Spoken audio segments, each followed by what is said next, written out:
Who are you? If I was to ask you that, could you tell me? And what would you tell me? This is a question that came up in a coaching call with a client yesterday. And this is a client who has experienced a series of losses.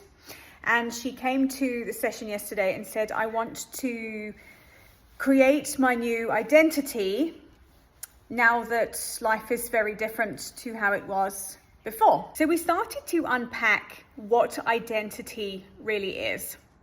And I think oftentimes we think our identity, who we are, is attached to what we have, what we do, the roles we play. And to an extent, maybe it is, but really, our identity is who we are. Our identity is our core values. What do you stand for? What do you do? How do you show up in the world when nobody's watching? What do you like to do? What do you not like to do? What makes you laugh? What kind of books do you like to read? What sense of humor do you have? Those are the things that make you who you are.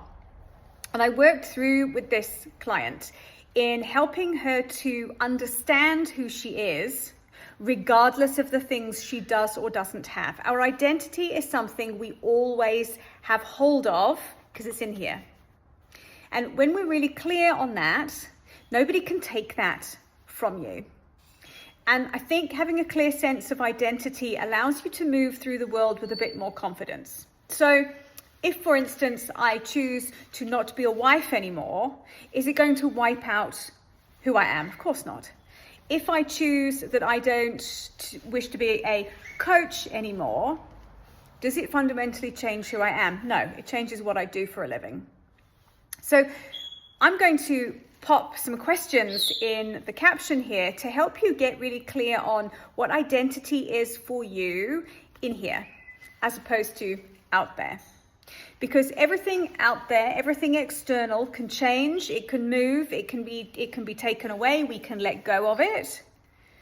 And you're going to be constantly having an identity crisis with the way life changes, because that's the nature of it. That's the nature of life, that's what it is. But if who you are fundamentally stays the same, because our values do tend to hopefully improve as we go through life, but our values tend to be quite fixed. What are your values? What do you stand for? What matters to you? How do you move through the world? How do you want to show up? Those are the questions that matter when it comes to identity.